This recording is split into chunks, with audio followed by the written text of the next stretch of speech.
প্রতিটা নায়কের উত্থানের পেছনে থাকে অনেক বঞ্চনার গল্প। এমিলিয়ানো মার্টিনেজের ক্ষেত্রেও তেমনটাই। কে ভেবেছিল নবাগত এই গোলকিপারই জাতীয় দলের জার্সিতে প্রথম বিশ্বকাপ খেলতে নামার পরেই নায়ক বনে যাবেন, পেয়ে যাবেন গোল্ডেন গ্লাভ। পেছনে ফিরে তাকালে দেখা যাবে সেই লাঞ্ছনা বঞ্চনার গল্প। 2011 সালে জাতীয় দলের খেলার ডাক পেয়েছিলেন এমিলিয়ানো মার্টিনেজ, কিন্তু ভাগ্যের চাকা ঘুরতে সময় লাগলো 10টা বছর। গত বছরের জুনে চিলির বিপক্ষে প্রাক বিশ্বকাপের ম্যাচে অভিষেক হয় তার। সেই ম্যাচে অবশ্য গোল হজম করেন তিনি। এরপর কোপাতে এমিলিয়ানোর উপরে আস্থা রাখেন স্কালোনি, মর্যাদার দাব দিলেন তিনি। কলম্বিয়ার বিরুদ্ধে সেমিফাইনালে অনবদ্য গোলকিপিং, ট্রাইব্রেকারে 3টি শট বাঁচিয়ে দলকে ফাইনালে তোলেন এমিলিয়ানো মার্টিনেজ। মেগা ফাইনালেও দুরন্ত গোলকিপিং করলেন তিনি। অন্তিম সময়ে গ্রাভিয়েল বারবোসা জোরালো শট বাঁচালেন। 4টা ম্যাচে ক্লিন শিট থাকায় টুর্নামেন্টের সেরা গোলকিপারের সম্মান পান মার্টিনেজ। এরপর কাতার বিশ্বকাপে আরও রঙিন। নেদারল্যান্ডসের বিপক্ষে 2 পেনাল্টি সেভের পর ফাইনালে দারুণ একটি সেভ, তাতেই তিনি হয়ে গেলেন মহানায়ক। বিশ্বকাপের ফাইনালে একটি সেভ করার পাশাপাশি তার দৃঢ়তায় আরেকটি শট বাইরে নেয় ফ্রান্সের ফুটবলাররা।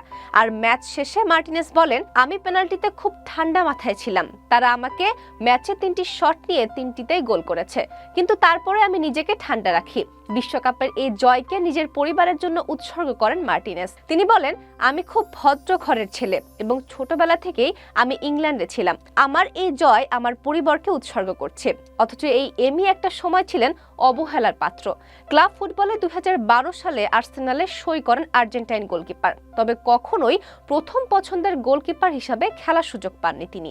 বরাবরই দ্বিতীয় বা তৃতীয় গোলকিপার হিসাবে স্কোয়াডে থাকতেন। কোনো গোলকিপার চোট পেলে তবেই শিকে ছিটত এমিলিয়ানোর। এরপর Sheffield Wednesday, Rotterdam United, wolves, Getafe, reading এর মতো ক্লাবে লোনে খেলেছেন। তবে সে সব জায়গাতেও রিজার্ভ গোলকিপার হিসাবে ঠাঁই হতো তার। এরপর 4 বছরের চুক্তিতে অ্যাস্টন ভিলাতে সই করেন এমিলিয়ানো মার্টিনেজ। সেখানে অভিষেক ম্যাচেই পেনাল্টি বাঁচান তিনি।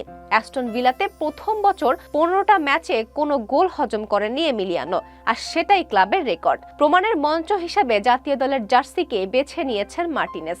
অভিষেক টুর্নামেন্টে জ্বলে উঠলেন। শেষ পর্যন্ত বিশ্বকাপে ঝলক দেখিয়ে সেবার পুরস্কারও জিতে নেন। তাতে এক মার্টিনেজের উল্কার গতিতে উত্থান দেখল ফুটবল বিশ্ব। তিনি এখন আর্জেন্টিনার নতুন বাজ পাখি। ঠিক এই দিনটার অপেক্ষাতেই ছিলেন দিবু। দিবু তার ডাকনাম। কৈশোরে যখন আর্জেন্টিনার ইন্দোপিয়েদান্তে ক্লাবে খেলতেন, তখন সে দেশের টেলিভিশনে একটা অ্যানিমেশন সিরিজ চলতো। সেই সিরিজের সবচেয়ে জনপ্রিয় চরিত্র ছিল দিবু। এমিলিয়ানো মার্টিনেজও তার সতীর্থদের কাছে খুব জনপ্রিয় ছিলেন, ফলে তাকে সবাই দিবু ডাকা শুরু করলো। সেই নামটা এই 30 বছর বয়সী মার্টিনেজের সঙ্গী। তবে এবার সুখের জল, আর এমন দিন চোখে একটু জল যদি আসো, ক্ষতি কি?